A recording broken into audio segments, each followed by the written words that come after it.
We're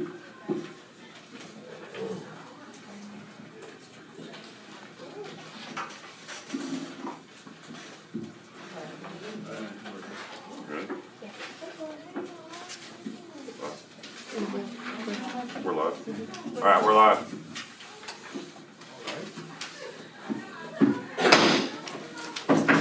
Good evening, ladies and gentlemen. Welcome to the Natchitoches Parish School Board meeting. It's 5 p.m. Time for us to get started on this 4th day of February.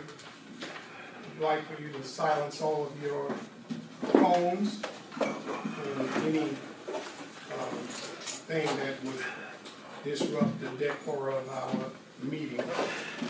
Also, if you are going to speak on any agenda item, we would like for you to fill out one of the request forms and send it this way. All right. I want to ask that Ms.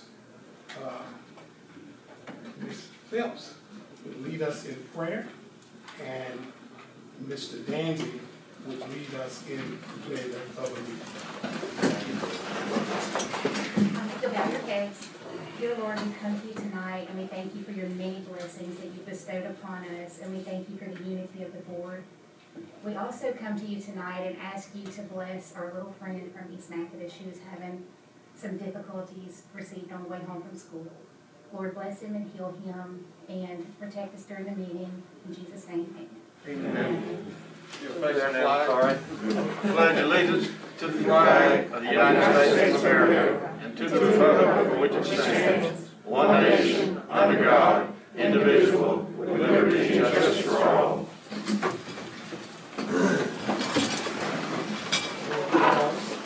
Danzy? Yes. Mr. McQuarrie? Here. Mr. Delafield? Here. Mr. Garner? Here. Mr. Harris? Present. Mrs. Deidro? Mrs. Lillis? Here. Mrs. Broadway? Here. Mrs. McGaskey? Here. Ms. Palmer? Ms. Phelps? Here. Thank you so very much. Mr. Cozart will keep us alert on if there is any questions or anything that comes up on On the website, the website. there are no public comments. Thank you so very much. At this time, I will give over to our superintendent. Thank you, Reverend Harris. I have only a few very exciting things to add. I'd like to recognize the group from Natchitoches Regional Medical Center. Were it not for their hard work, their dedication, and their innovative, creative thinking, thinking outside the box, we would not be able to celebrate something in Natchitoches Parish Schools that we are very excited to celebrate, and that is the fact that we are the first, and unfortunately, but fortunate for us, the only district in the state to be able to offer vaccinations to our entire staff. And we did that about two and a half weeks ago, and we are coming up on our second dose. And so I would like to recognize Mr. Kirk Squalla and his team of Sarah, Jamie, and Sean, because what they did for this district, I don't think we can say just how much it means to us. Miss Page received hugs and thank you, and we saw tears and cakes. So I would like to, number one, recognize them with a round of applause, but then also allow them a time to come up to the front and share some thoughts with us. Thank you.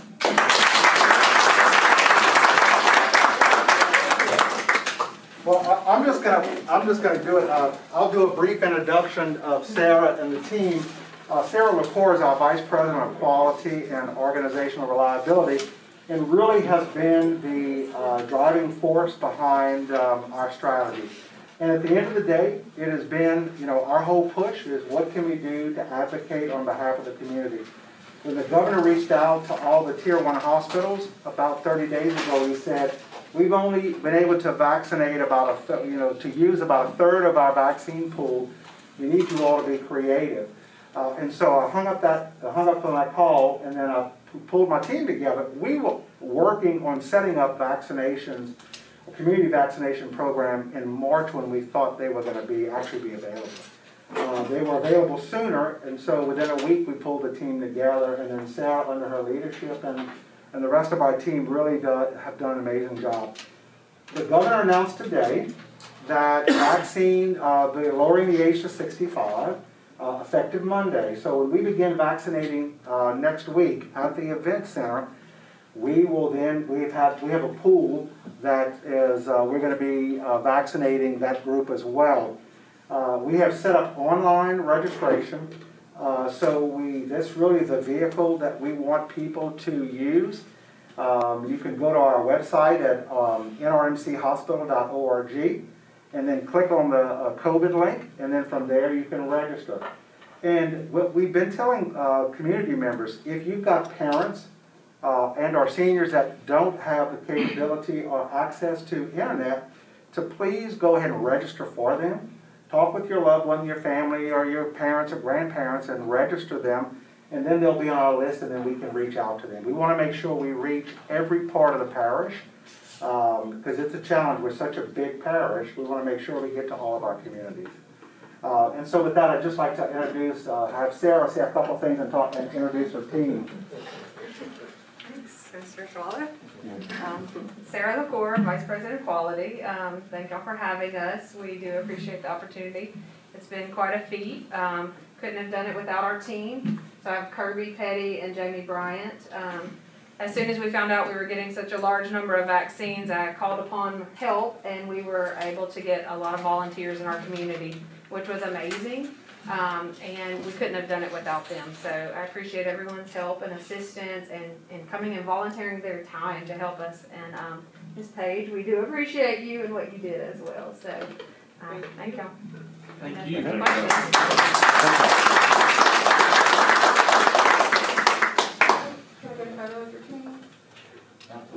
You're getting pictures. I'm making leave right. Let me just say to our superintendent, this is just the type Smile of, with your eyes. this is just the type of partnership that we are forging in this district. Teamwork, together we can. Yes, sir. Thank y'all. Thank y'all so much. Thank you.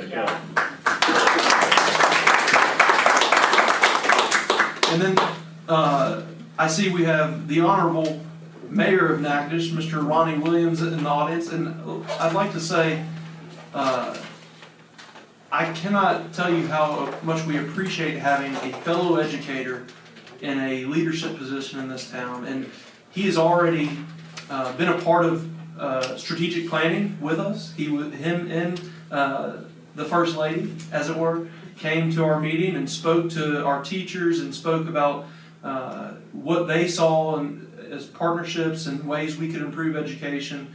And so I am just so happy to have him as a partner in this district, and someone I can bounce things off on as a fellow leader. And I would like to give him a chance to come up and share a few words if he doesn't mind as well.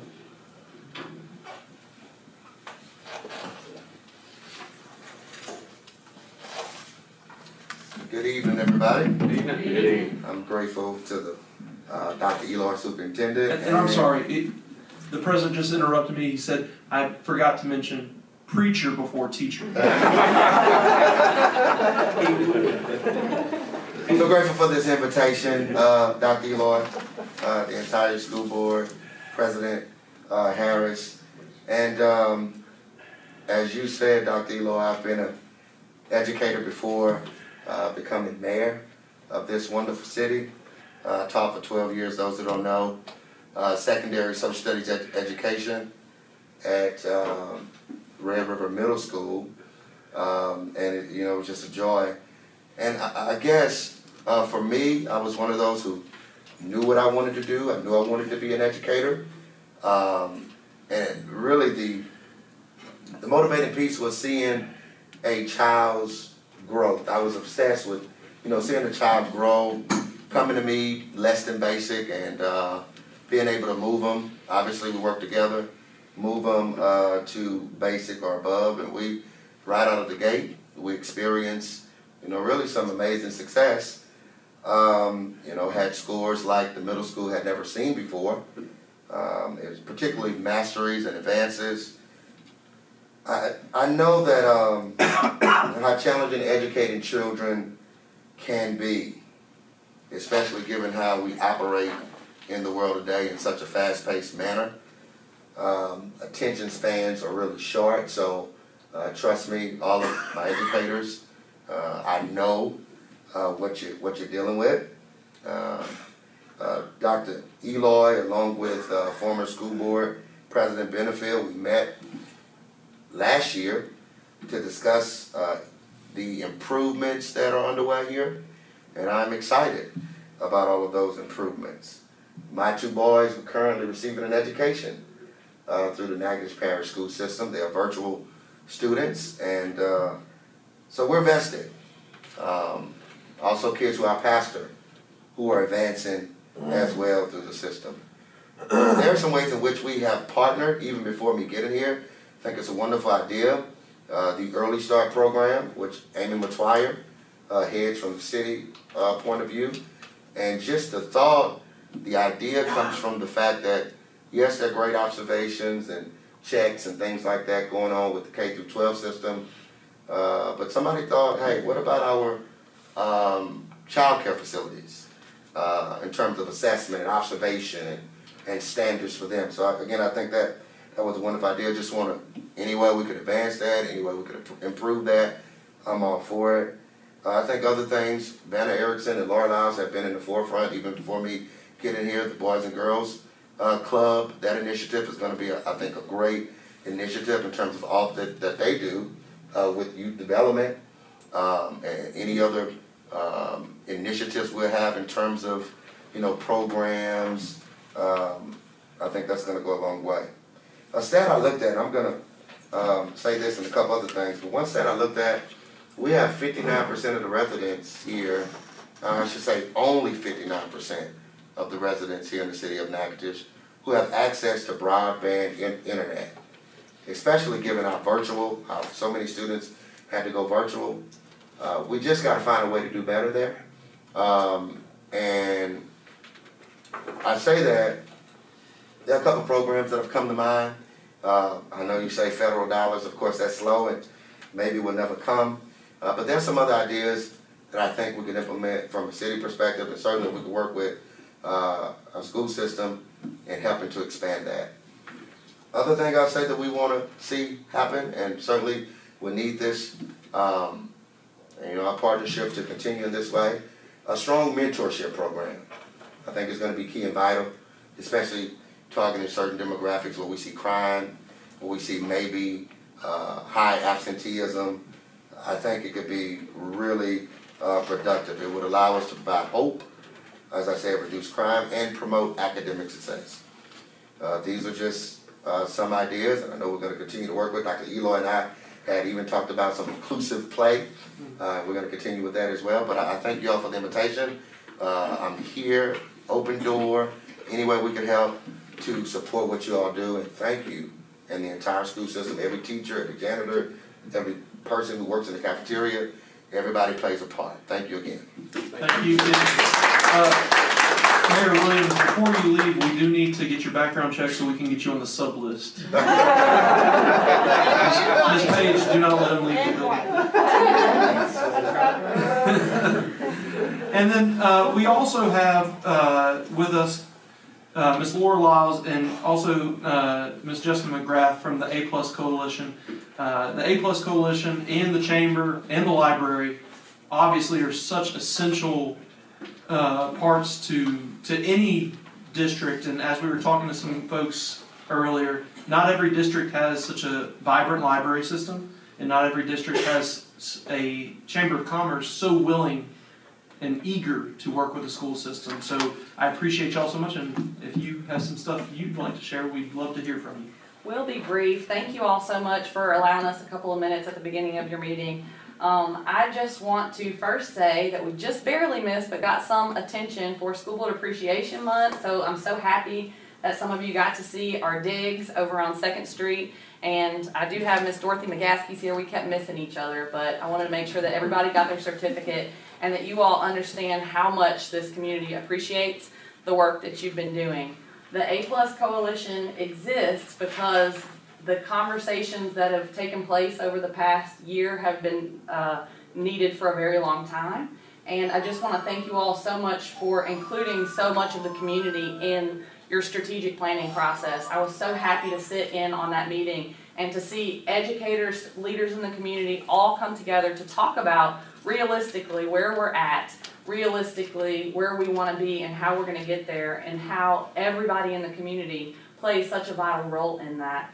So I emailed Dr. Eloy whenever I saw that strategic plan come out, and I just dove into it because we've been so hungry for a plan and a vision and a step-by-step process that tells us how we're all going to get where we know we need to be.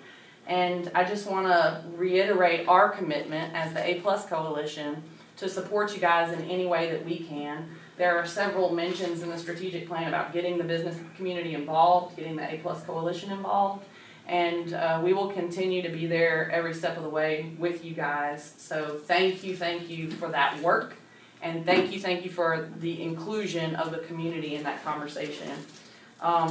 You've done such a good job that we at the A+ Coalition really have to rethink our game plan, because what we were talking about 2 years ago is not really relevant anymore, so kudos. We're going to continue to do our Elite Scholars program and our new Teachers Welcome, which Ms. Pinckney and Ms. Page have always been really helpful to help us get those off the ground. And Jessica's going to tell you a little bit about our technology grant that is rolling out again this year with help from Mr. Kozad. And I just want to tell you from the bottom of my heart, I think I look at you guys now, and I look at you as a model for what our elected officials ought to be. You're working together and focusing on the task at hand, and I'm just really proud of the work you guys are doing. That deserves a hand clap. Together we can, right? Miss Dorothy, can I get a quick pick real quick, and then we'll get Miss Jessica can tell us about the technology grant. Thank you so much for your work. You're so welcome. Could you help me? Thank you. Do y'all want to get it without the Sorry. camera? Y'all can face the board if y'all want. Yeah, that's a better angle. Thanks, Miss Dorothy. Oh yes, let's do this. Flip it around. Okay, y'all ready? 1, 2, 3. I took Thank 3 you. out. Come on. You're welcome. Thank you very much. I think I reiterate what everybody has said. No man is an island, and I know we have kids in this parish, in the schools, and I really love how everybody is just working together to move the whole parish forward. But as far as the grant goes, this is our 2nd year with the grant. Last year's recipient was Wendy Worsham, and she teaches allied health, EMT, EMR teacher at Natchitoches Central. And she purchased, if you saw the press release that went out this past week, she purchased a multi-touch interaction smart table for her classroom. And to understand it, just know that they use it, the Human Atlas app, and they can virtually dissect the human body. So it's a big table, like a big iPhone, and they do that. So I think that is awesome. I think it should inspire more teachers to participate in this year's grant. Applications will open on March 1st. So we've been building up to that. We put out a press release in November or December, and then one this past week. So the next one will be advertising that the applications are open, and they will be open for the entire month of March. And they are for educators in Natchitoches Parish. It has to have your principal's approval, and of course, the technology has to work with the district. So it kind of has to have Mike Kozad's stamp of approval as well. But it's up to $7,000, which teachers can do a lot with. There are examples in the application, and Northwestern, of course, is partnering with the A+ Coalition, and some of the examples that they give in the application are from them, and they are willing to come in as much as COVID allows. They're willing to come in and help teachers learn how to use the technology and implement it in their classroom. So we are very excited to have a second year, and we really hope that we get more applications this year. I know grants take a lot of effort to write, but it's worth it. So be looking for the announcement of the grant application opening on March 1st. All right. Thank y'all so That's all I much. have. Thank you Thank so you. much. So in my previous Tuesday, superintendent report, one of the items that I spoke on, and just to remind the audience and those listening online, was about unitary status. The district achieved unitary status 3 years ago, but was mandated by the judge to have a 3-year supervisory period. That 3-year supervisory period ended December 31st of this past year, and so I informed the board of, the full-fledged unitary status, and we have Mr. John Winston would like to speak on that item that I brought up in superintendent report Tuesday. So, Mr. Winston.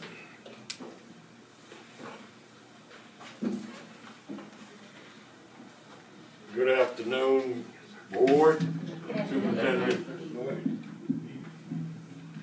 I'm delighted to have an opportunity to just kind of call to your attention, especially you, Mr. Eloy. You and I had a brief conversation earlier today, and I'm the president, as some of you all know, that I'm the president of the Natchitoches Parish Voters and Civic League, civic political organization that has been around since 1960. In continuous progress since then. And of course we entered into a lawsuit against the Natchitoches Parish School Board several years ago. And the judge ruled about 3 or 4 years ago that he was ending the lawsuit. And this has been going on all over the United States with these lawsuits such as the one we had. But we were concerned about some of the issues that seem to still persist for various reasons, and you can address that any way you want. But our concern, one of the major concerns that we were concerned with, was the lack of parity with the hiring practices or employment, I shouldn't say hiring, employment practices with the Natchitoches Parish School Board for whatever reason. We know, for example, that we only, out of 110 members, school teachers at Natchitoches Central High School, 96 of those teachers are white and only 12 are black. And at the same time, we have 60% or better of the students in the Natchitoches Parish school system. And of course the same thing exists, as you know, I'm sure, at the magnet school. All of them teachers are white, of the administrators. And at the lab school, which you don't have much to do with, I know, but still, they receive funding through the Natchitoches Parish school system. But those same kind of statistics seem to persist in most of the schools in Natchitoches Parish. And 60% of the students are black. And we just think that that's wrong. And we'd like to see those numbers come up. I know that most of the schools have a hard time finding black teachers, but our teachers period, I guess, at this point. But at the same time, we know that in order for children to do good in school, they need to have as many people that look like them as possible. That's true with white, black, it doesn't matter. It's just the way it is. And we expect school board to address that, even though you're not under the court order. Those are the kinds of disparities that we were concerned about throughout our litigation process and even beyond that. And our only remedy to that action down through the years has been through the courts. Well, that's no longer available to you. So now we are appealing to the board itself to be good stewards and fair and give us, the minority community, equity and parity in every field of the public school system to make education fair for all of the children. And parents, let us all feel good about the school system. That's basically what I wanted to bring to your attention. I think it's up to you, the board, at this point, to be shepherds of that process and make sure that everything is done to try to remedy that process as best you can. And I know, because I was a school teacher back in the 70s, when J. Kelly Nix, if you don't mind me saying this, when J. Kelly Nix and Alphonse Jackson, J. Kelly Nix was the state superintendent of education, Alphonse Jackson was state representative from the Shreveport area. Those two people looked at the scores that African Americans were scoring on the National Teacher Examination, which was the qualifying examination for teachers at that time. And they set the best score that blacks were making at that time 50 points higher than the best blacks had scored on that national teacher examination. Now we had the practices and all these other things.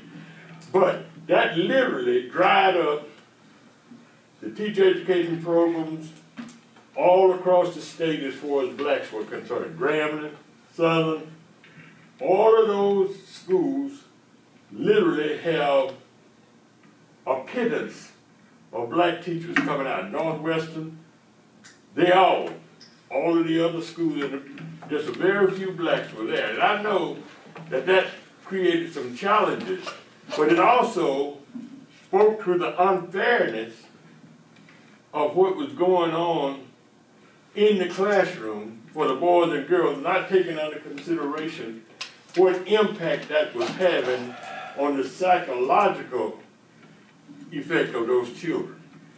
And so, while we can't change the cutoff scores and qualifications and what have you, we can do as much as we can here locally to try to minimize the impact.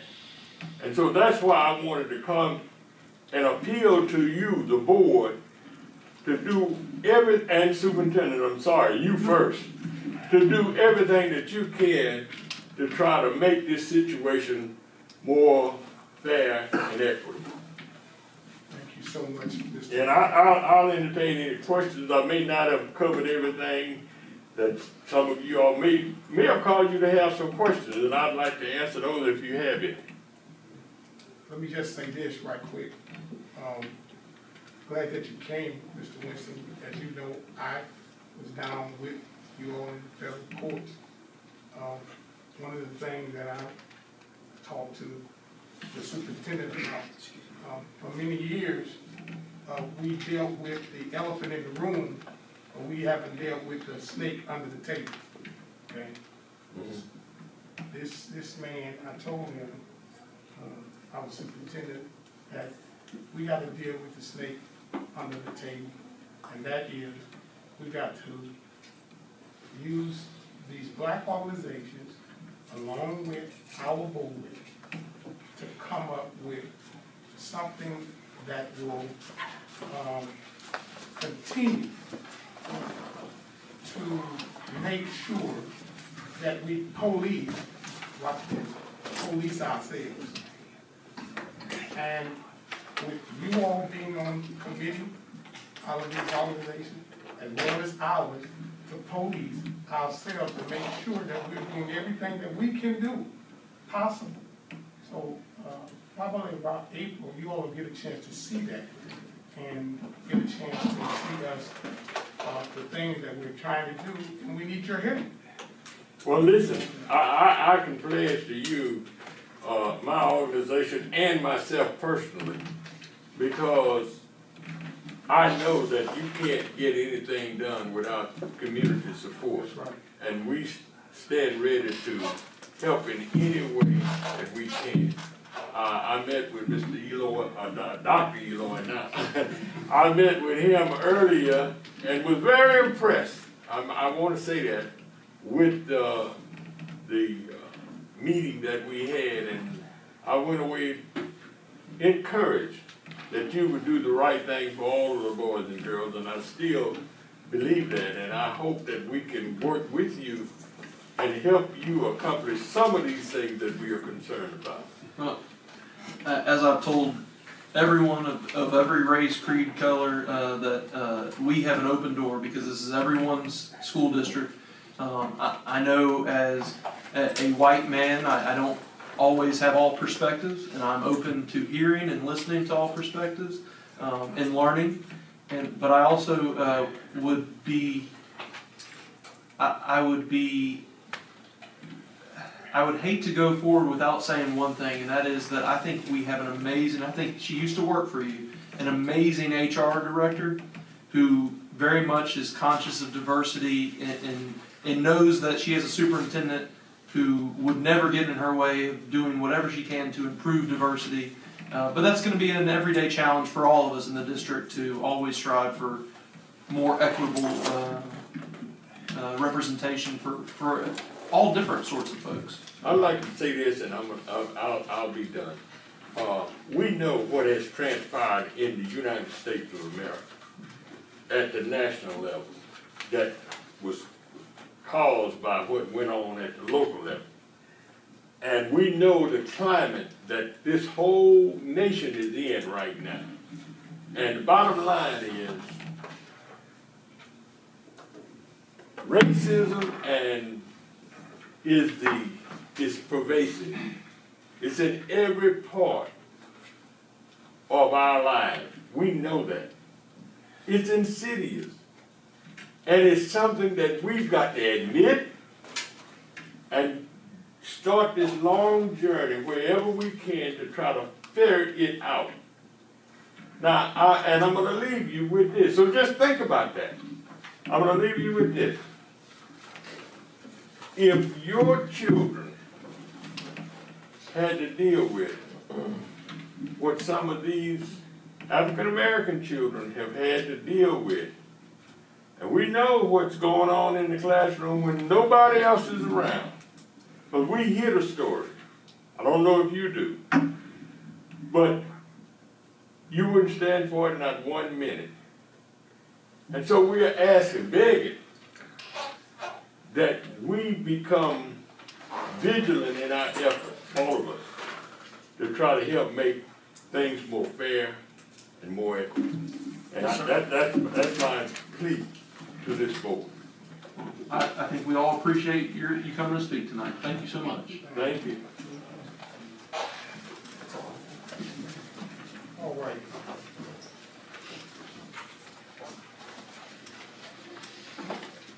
Let me have you to come up for next time, please, because right now, we need to go on. Okay. And I appreciate you, man.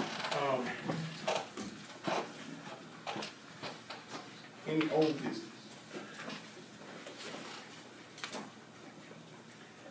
New business? You all have to rules the consent agenda. I will offer that, Mr. Harris.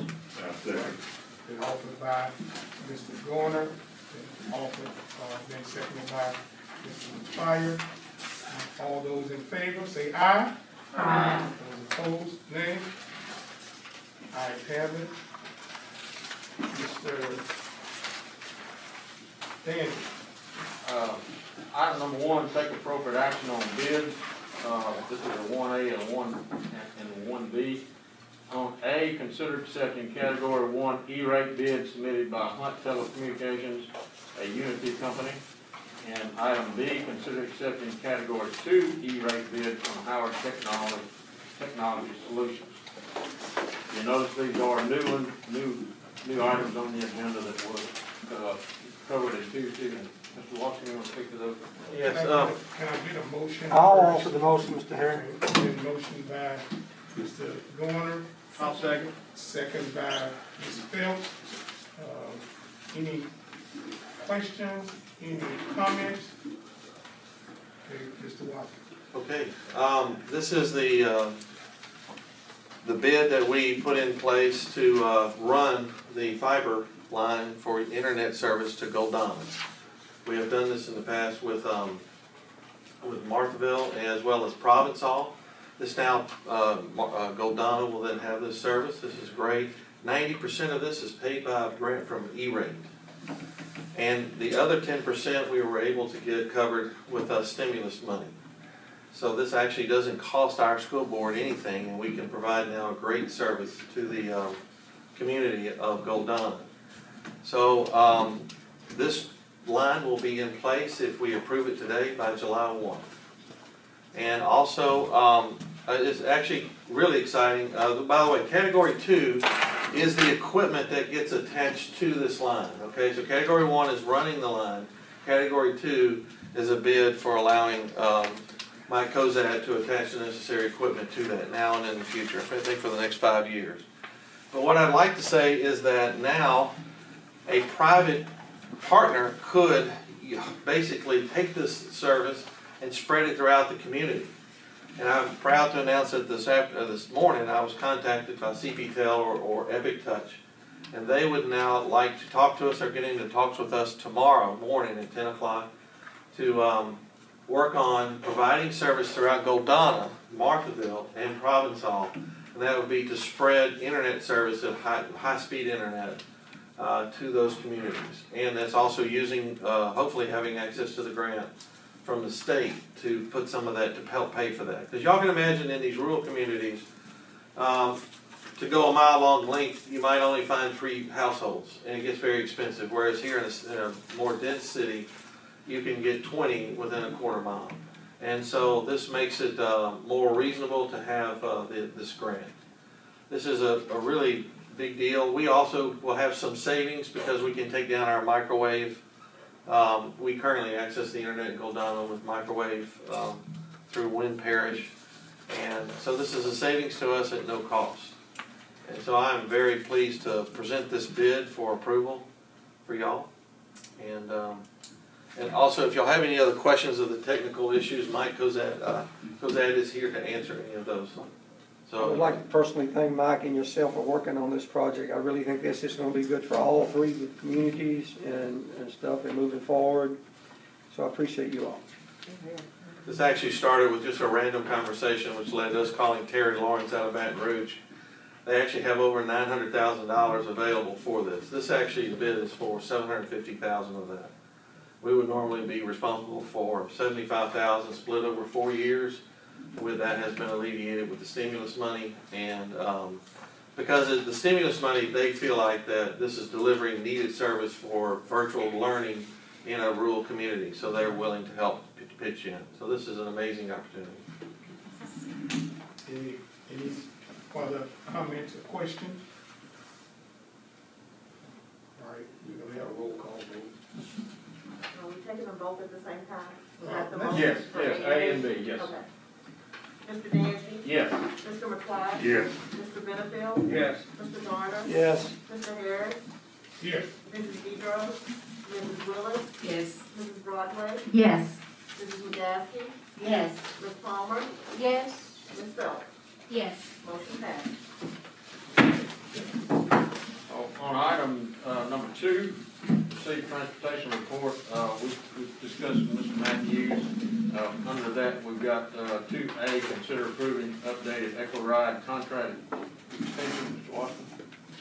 Yes, we have presented in your package a copy of the 5-year extension for Echo Ride to continue to perform our bus service, which they have done so for the last 3 years.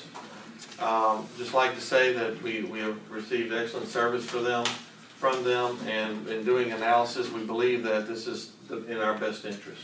Mr. Walston, I know you and I have spoken about this to a large amount.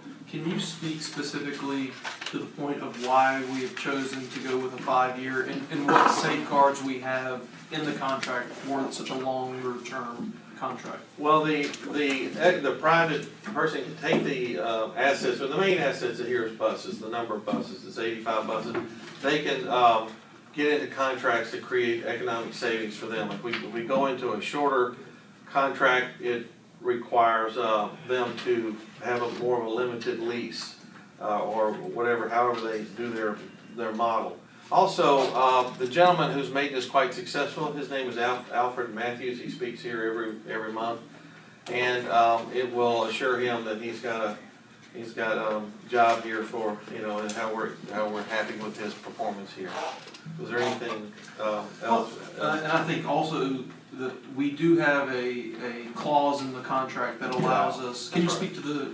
Yeah, we do have the ability at any point in time, if this becomes untenable, to work with them, and it just isn't working out, that we can terminate this contract at any point in time. Of course, one must understand we will have to go through a lengthy with them before. We can't just wake up one day and decide it's terminated. But we can, and there are provisions in this lease for us to terminate this contract if this just becomes untenable. So that's a safeguard against them, against this length of a lease. But I believe this is in all our best interest. If we only went with the 3-year extension, the contract becomes more expensive to us. So this is a overall savings decision for the district. For the district, it is. I'll offer that motion to accept the contract. Okay, it's been offered by Mr. Benefield I'll second it. and seconded by Mr. Garner. President Harris, can we ask Mr. Watson how much of savings that would be? Absolutely. In comparison to what? Well, in comparison to the model that we were, been in years past. After last Tuesday's meeting, I've been doing a lot of homework after the request, actually, Billy, you had asked for me to prepare. I prepared a similar formula where I took 85 buses, which is currently the model that Echo Ride is using, and that would be 74 buses that are 71 passenger, air conditioned, 4 cameras. I mean, this is actually quite detailed, and then 11 special needs buses, okay? So you take all this, look at the number of employees, the support staff and everything, it would cost us right under $6 million to perform the same service. And the reason is we have other obligations that are put upon us by the state that would make this more expensive for us. The current price, just to let the public know that we pay Echo Ride based on their current contract for this year, is going to be $3,777,000. So we currently save $2,173,000 a year, per year, with this current contract, okay? Now, Echo Ride is $3,377,000. Now look back at the bids that were out at opening with the other 4 companies. Durham pricing would have put us in today's dollars and in today's contract numbers with the sliding scale. They slightly increase our number each year, but we would have paid them $4,176,000, and then it goes first student $4,334,000, STS $4,721,000, and DS Bus Lines we would be paying $4.881 million. It's a significant savings here. In some cases, $2 million over if we did it, $2.1 million cheaper than if we did it, and up to $1.1 million cheaper if we had selected one of the other vendors. And Yeah. you can't put a price tag on the relationship that we've established in the last year, I think. Now, we hit bumps early, but in the last year or so, we have worked it out, and I have every reason to believe that Echo's Ride's interest for the next 5 years is to sustain the level of customer service that y'all are currently experiencing. No, we based, the saving on what they did, what the other companies did in 2018, but we don't know if they'd have been cheaper than Eco Ride if we'd have bidded it out as of today. I did take a look at nationally how they're sliding their numbers up. They increase each year at 2.85%. Echo Ride has only been increasing their number. That's their standard national average slide. That's an industry standard. And most of all these other companies are sliding their pricing up each year. I think they scheduled an increase of 2.85%. Echo Ride has been much cheaper than that. And then for the next 5 years, they are only going to increase our prices 1.85%. So I did look at what the actual experience of other districts were for these other vendors, and also based on their national average.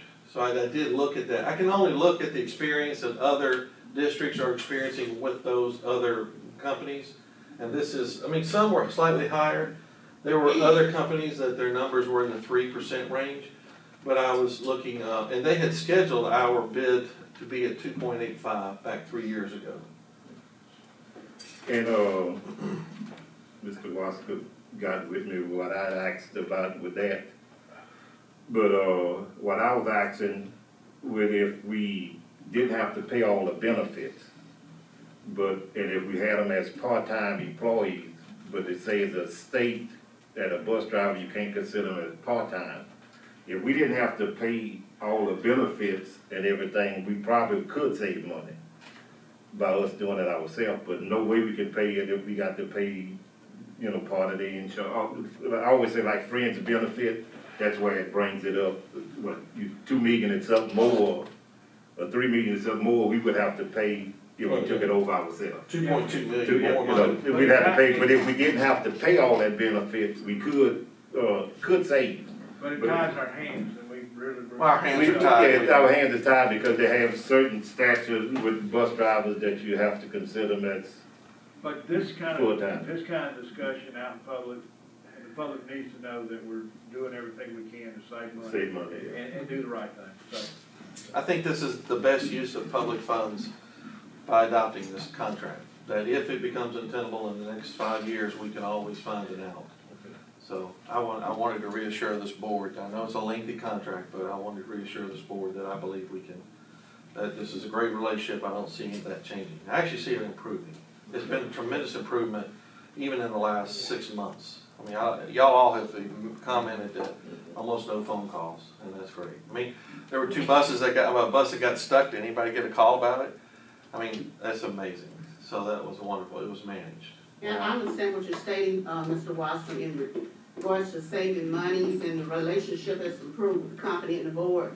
But my concern has been, and I indicated that to Dr. Eloy in November, has been in regards to the employee having issues with the bus company that have not been addressed. And there was an oversight on Dr. Eloy's part because there was a statement made by him in November that there will be a meeting with the employees, and then with Echo, we'll try to get that resolved.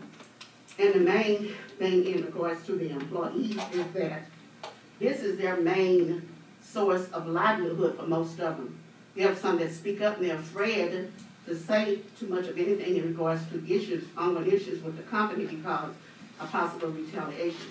I do think that those issues need to be addressed before we look at doing a 5-year extension with this contract, because employees should be the #1 priority.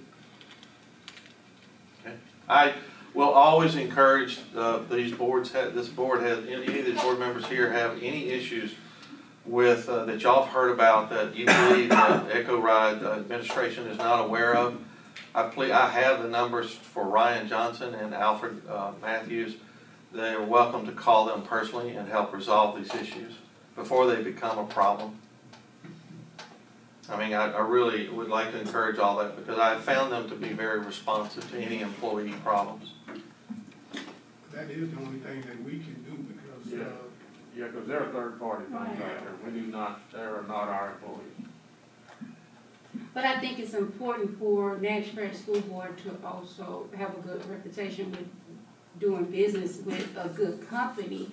So, you know, therefore, you know, if there are any problems going on, you know, it's encouraged that the Echo Rider administration, you know, take care of that because we don't want all of a sudden one day those bus drivers just be like, okay, I'm done with this, and then we don't have people to pick up these kids. Yeah. So we want to make sure that we're doing business with a reputable company that takes care of their employees. No, and I totally agree with that. What I would say is, and I think I was talking to a few board members about this, I think with any company, it's not so much are we going to have bumps, because, you know, third-party contractors, things are going to happen, whether it's, you know, their fault or just things that happen. What I'm most concerned with is how do they deal with it after it happens. And all I can say in my experience thus far in our relationship with them is that when we brought stuff to their attention, they've addressed it. And if I've been negligent at times doing that, I apologize for not bringing that to their attention. But once it's brought to Ryan or Alfred's attention, they have been Johnny on the spot, so to speak. But I think sometimes we assume they know things or have been made aware, and perhaps the cases they haven't. So. And I do think that with us, we got some committees that we're gonna be sending out to everybody. I think with our committees that we put in place, no matter what company comes up, I think we'll be able to address certain things. I think all these issues that we're talking about here would happen as well, whether we ran it or any of these other vendors also ran it. It's just a part of running a bus district. I think like all these issues are going to have to be resolved. And I can tell you from the stories I've heard from people who've been here a while that these used to be issues in the past as well, and they always are going to have to be continuously addressed. Everybody's going to have problems. And we're committed to addressing them as well. Right, we are committed to it. Where we can, and then also I believe Echo is as well. Yeah. And so with this 5-year contract, we can opt out at any time? We can opt out if they're not performing or if something is becoming untenable. Yes, we just would have to notify them. Like what? Like, give me an example. Say A non-performance of non-responsive to problems.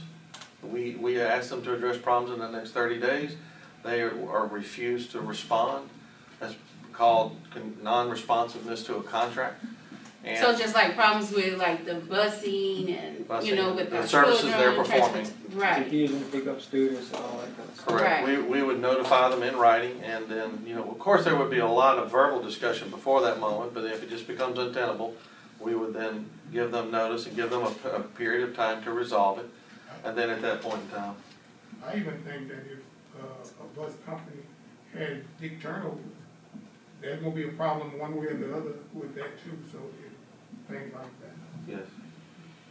Yeah, they have to fulfill their end of the contract, which they don't have the effort to fulfill that. I mean, that's an issue. Yes, that is. Now with this contract, we're gonna keep, 5 years or less age buses, or they gonna keep the? That's a part of this nature of this contract. They were gonna schedule for a natural replacement to keep the average bus age, I think at 4 years, which is pretty reasonable. It's pretty common in the industry. So the current buses you see roaming around, they will be starting to replace. That's the whole idea behind this 5 years, is that they can schedule this, otherwise they just see it through and then, you know, dissolve. If we do less, it gives them less opportunities to. You can see it, if you only have a 3-year contract because you want to bring in a bus and have it go 4 years, you struggle with that.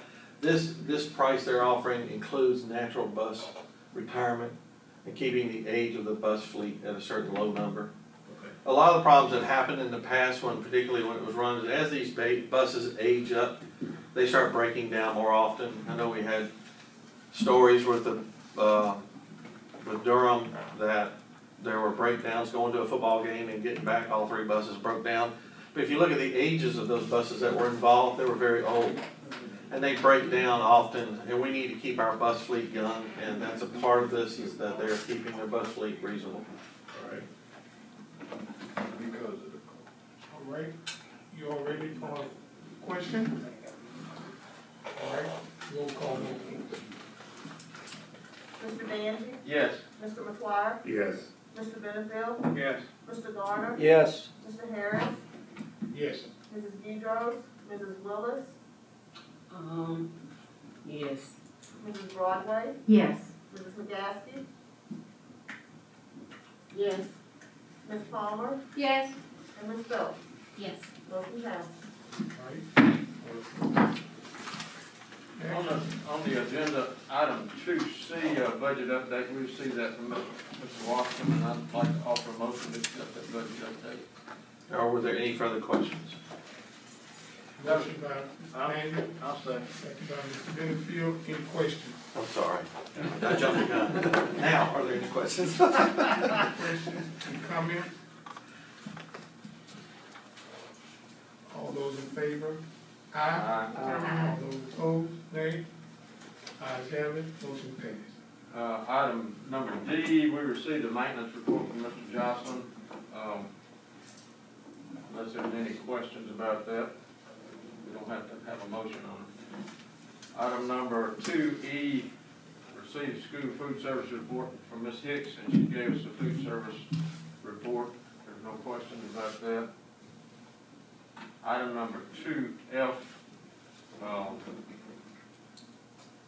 that is the resolution calling for special elections, and I want to table the one for Provençal, and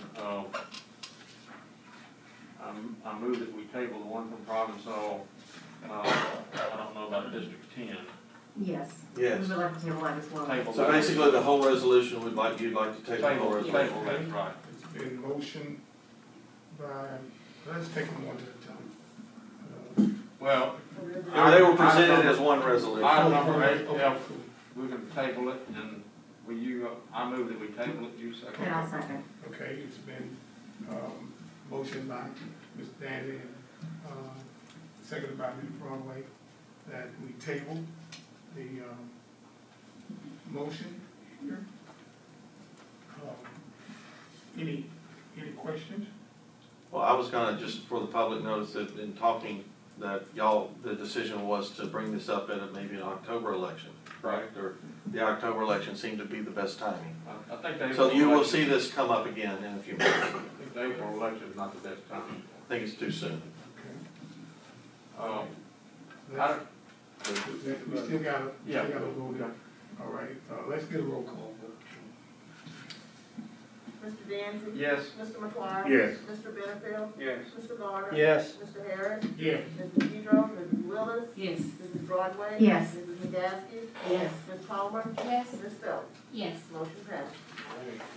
Item number 2G, consider approving coordinated funding request, and that is what we were discussing earlier. I'll move that we approve that sort of coordinated funding request.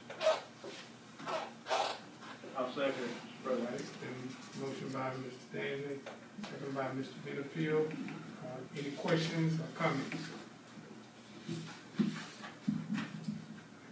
All right, you all ready to vote? Let's have a roll call vote.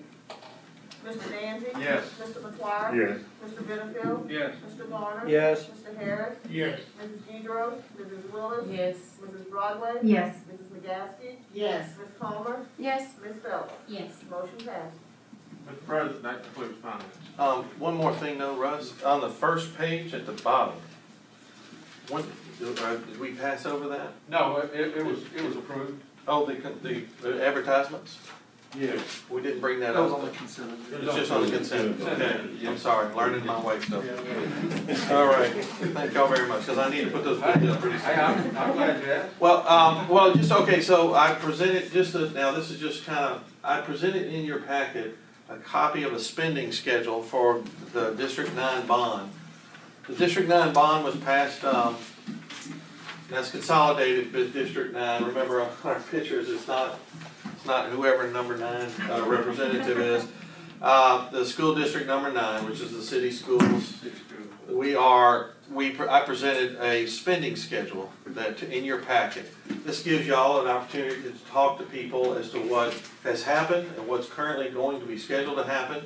If it's in yellow, I and the maintenance department will be taking care of it as well. So anyhow, Dr. Eloy and I did a tour of all the city schools. It's quite enjoyable to kind of get a feel for the buy-in of the principals on this list. This list is with a lot of hours and put into it. Every time I read through it, I had to add something else or realize I had not updated something. But anyhow, this has been given to the media, so they're aware of it. I just think it's in our best interest, and I hope y'all approve that since we take $19.75 million and ask the public to give that to us, that we show that we're good stewards of the money. This is an actual breakdown of how it's being spent. And by school, actually, in the city schools. And it shows what's coming, so you see a lot of signage. You see all that stuff, so anyhow. I'm just laughing at because it's just I think this is so nice to have and so welcome, and it's it's fun to get used to this level of transparency.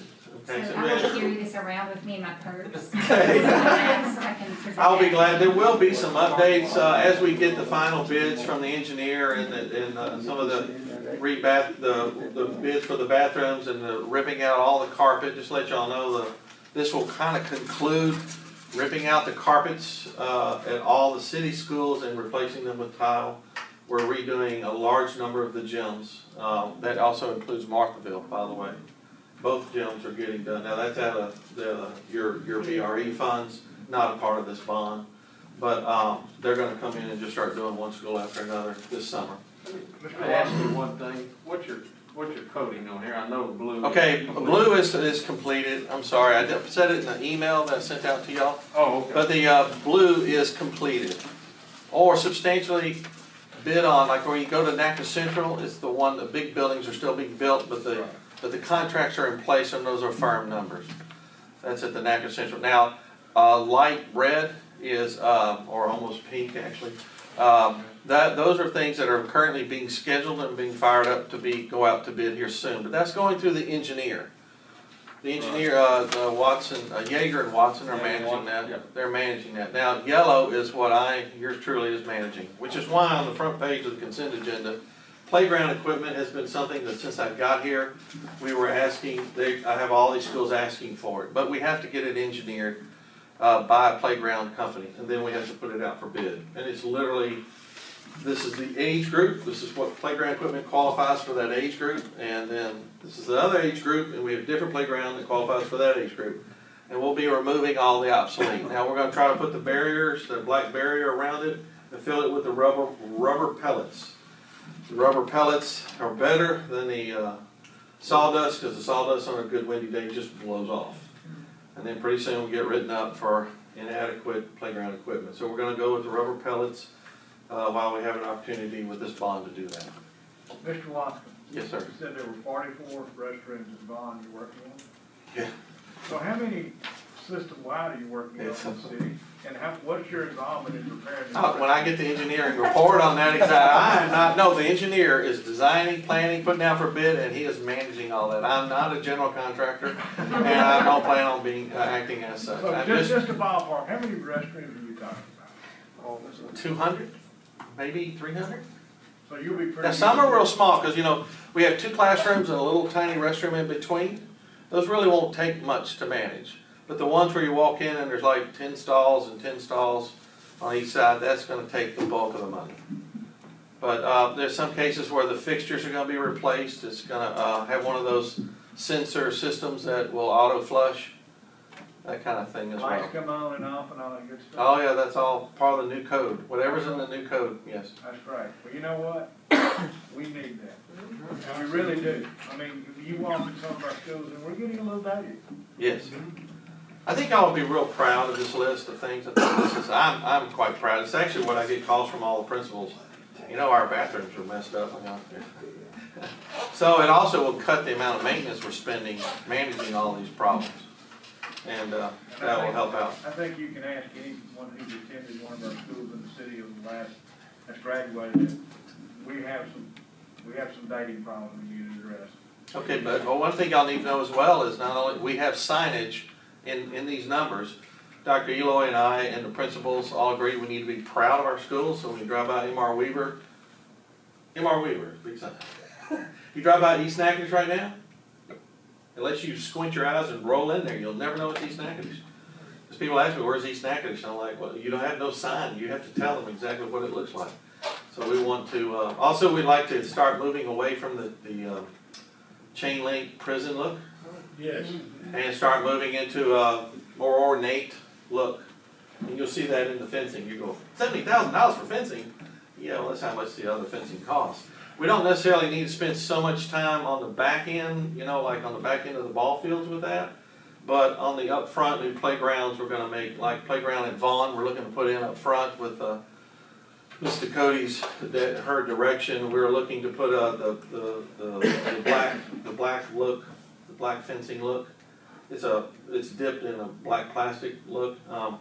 We're looking to put that in, as well as brand new playground equipment for, I think, kindergarten. I think there's a total of three. There'll be three playgrounds. There'll be pre-K, kindergarten, and first and second grade playgrounds.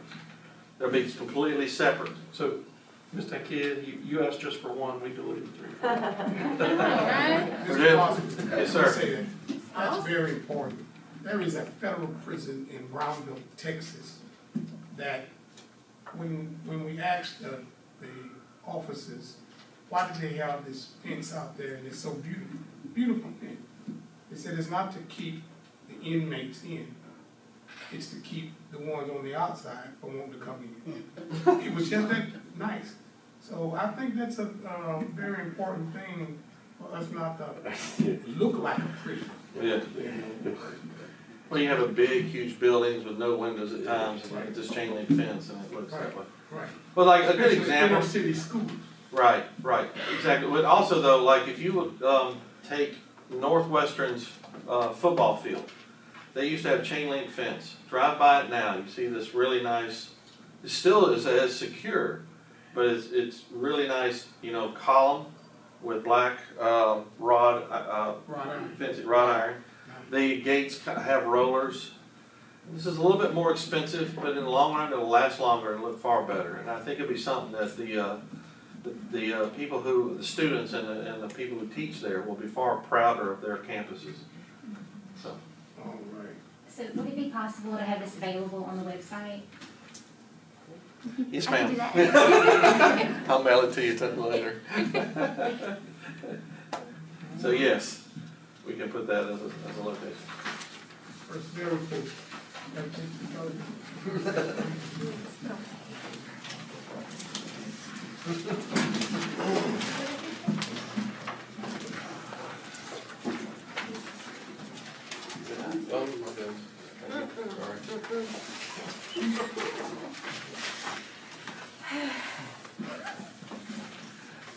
Okay, we have a few items that have been added. I mean, they're all here. Do you have any questions?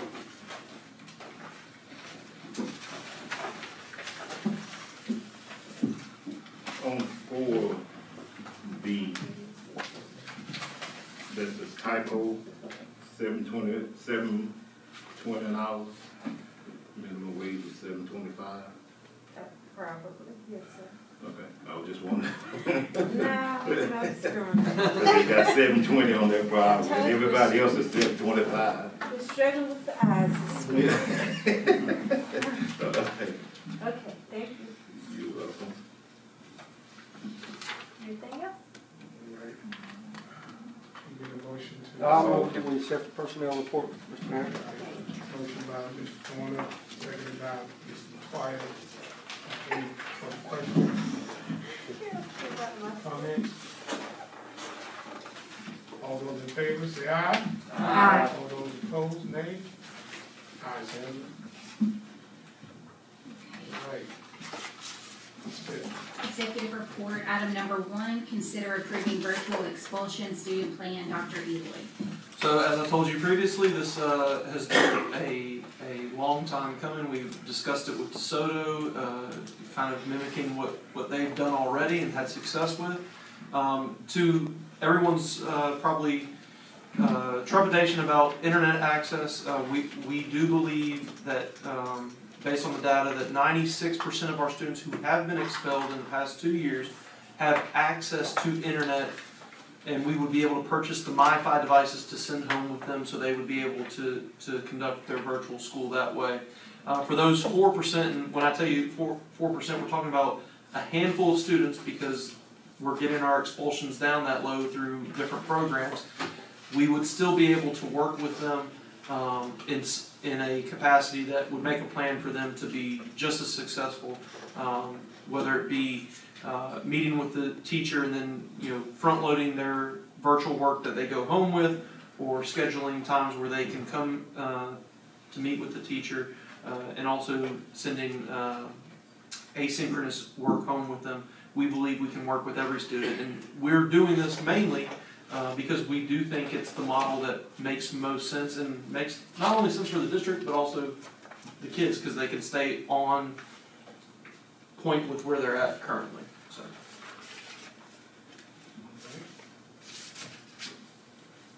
Can I get a motion? I move that we accept. I'll second. Mrs. Phelps, motion by Ms. Phelps, seconded by Ms. Broadway. Any further comments, questions? All those in favor, say aye. Aye. All those opposed, nay. Ayes have it. Okay, item number 2, consider approving 2021-2022 Natchitoches Parish School Calendar. Dr. Euler. Okay, we gave the option 1 and option 2. The folks spoke and they said option 1, this calendar is in 168 days, and it provides the minimum number of minutes and then some. We have 4.5 days worked in as possible weather days, in case we have hurricanes and the such. So I think option 1 is what the people want. Can I get a motion? I move. Second. All right. Motion by Mr. Danzig, second by Mr. Gasky. I'm ready to vote.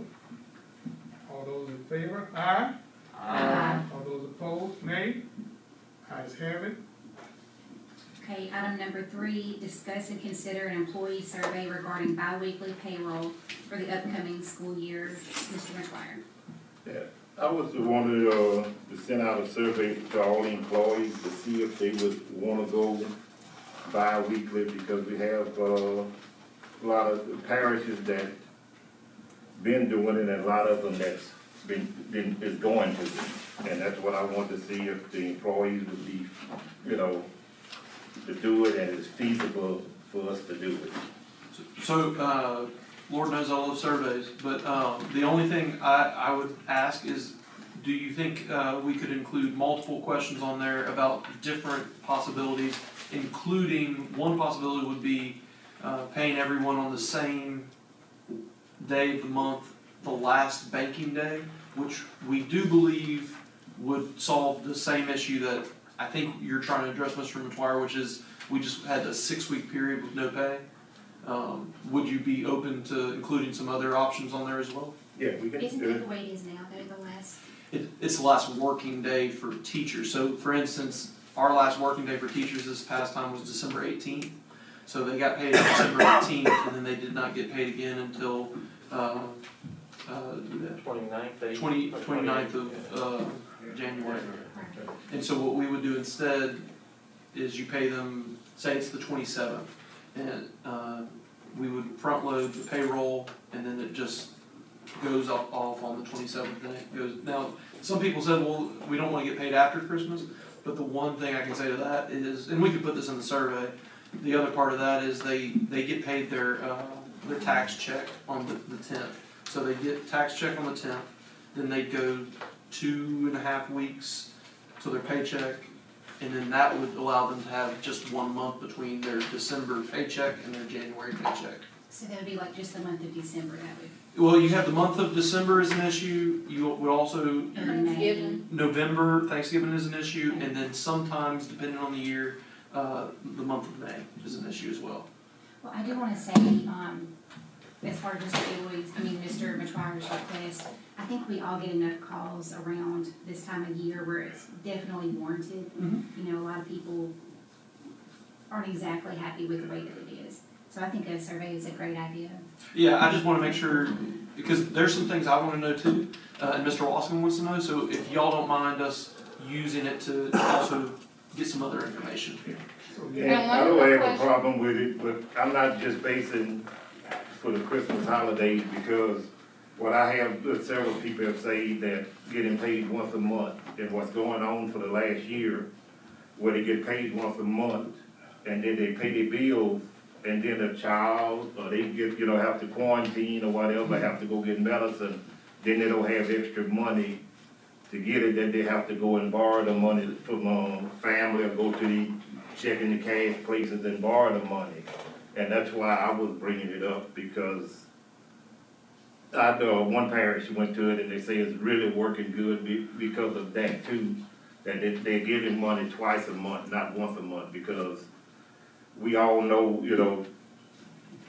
over probably most of our employees live in paycheck to paycheck, where they can't go in to buy extra stuff if something come up with like medicine, or the kid gets sick or something like what's all going on. And that's why I would just like to see if they want to go every 2 weeks, if the majority say no, we want to stay and just do it like you say with the last banking day of the month or whatever. I just want to give them opportunity to see what they want. If they don't want it, that's fine. If we can't do it, that's fine too. Well, Mr. Wascom is great at finding money, so maybe find some money, throw in every other month, an extra 500 here. But when you do that, you got to do it all the time. When that money runs out, once you start getting it, you got to The well runs dry. You can't take it, you got to I'm carry not it. sure that's called extra money, Yeah. It So goes just, somewhere. I was, try to get the survey out, and where we can have it probably next month, that way, because I'd like to, see if we could start it in August, or whatever, if the majority of them wanna do it, see if we can start at the beginning of the school year. I don't think it's a problem to get a survey out within a month. So do you want to do, just a payroll, survey optional payroll survey? I don't know how you would word it. Just that, give them the, if they wanna go bi-weekly, So the only thing I wanna make sure is, this is for the survey to gather information. I do know that, Mr. Wascom, as head of that department, definitely, I don't know if we wanna delve into it at this point, because we're just going into fact-finding on the survey, but I think that department definitely has some strong views on the bi-weekly, bi-monthly versus one and all that, so. Yeah, we're gonna have to, you're talking about putting out 12 payrolls now, going to 26 payrolls. So it's gonna take extra effort on our side. But y'all have to understand as well is that we have 2 sales tax payrolls, it's actually 26 plus 2, 28 payroll cycles. And then we have the subs and all our 1099 employees, which is about 300 we do on the 15th of each month. Yeah, so that's another payroll set of cycles. So what I'm saying is, we're doing our fact finding, but just so everyone understands that once we get that information, no matter what it is, that then we will then have a separate discussion on the merits of all of it. Okay. I think by rescheduling a few things, we can resolve the vast majority of the problems. But if we want to go to a reset, I think we're coming back to the table saying I need more help to do all, because it's a doubling of the effort. So do we need to actually take action on this? Or is this just a request? Or just to do it, the survey? Right, so do the survey, right? Yeah, survey, I'd like to do a survey, I guess we're asking for it, I don't think we need to make a motion, just asking for the survey and just bring the feedback to us. Yeah. It's just business. Okay. And just business. I'll keep you all updated. Okay, item number 4, consider approving the addition of pre-K and kindergarten to Natchitoches Magnet for the 2021-22 school year, Dr. E. It's very straightforward, it's just to give our community more options. I always think more options on the menu is better, so. Only one question, the came to me, and I know probably what the answer is, has the Bessie board already approved, this change? It would be first to y'all. Original. Yeah, it would be first to y'all, and then we would have to deal with all of it. This is the first step in that process. We just giving, the consent to do it. Yes, sir. So how many more kids will, Anticipating 88 additional spots. I think that's, I believe it's 48 in the kindergarten and 40 in the, actually it may be split evenly. It's 2 classes each, but you can only have 20 each in pre-K. Yeah. And then, actually, I think it's the same for kindergarten if I remember my bulletin correctly. So it's about 80 students is what we're looking at to expand over there. And the applicants, this would be open to the general public. Oh, yes, ma'am. All across the parish. The testing that they're reaching out right now to other magnet elementaries that include pre-K and kindergarten to make sure that we're in line with how they test for entry. Right now, I don't know how familiar y'all are with a test, it's called the Bergantz test. It kind of tells you a student's skills and everything, and so they're looking at that, but possibly some other data points to be able to ensure that we have a true measure of where a student, because what we don't want to create is get a kid in pre-K and then they're not able to continue their performance at the magnet level in first and second. So we want a really accurate test for them to enter. And Miss French is dealing with that. She's kind of in this, I think she's got a group of magnet principals that she corresponds with. And these things they're already out there, they exist. And so we're confident we can have that prepared. Thank you. Right? I move that we approve. I'll second. All right, and motion by Ms. Phil, motion, seconded by Mr. McSwire. Any further questions? Dialogue? All those in favor? Aye. Those opposed? Nay. Oh, you nay? Yeah, how about a nay? Okay. I think they're taking enough test scores from some of these schools, although test kindergarten and schools, fantastic. All right. When we started the magnet school, the homeschool, we went back to the homeschool. As we talking about that, let me say, that is gonna come up, and I'm glad it is, because we're gonna have testing. Because, I mean, it's a good situation, but when you take all your top performers out of school, you start for, and I say all, a lot of them. We've heard about it, and it'll come up again, we'll have to see. And I have a plan. All right, motion to join. Oh. I'll be back in a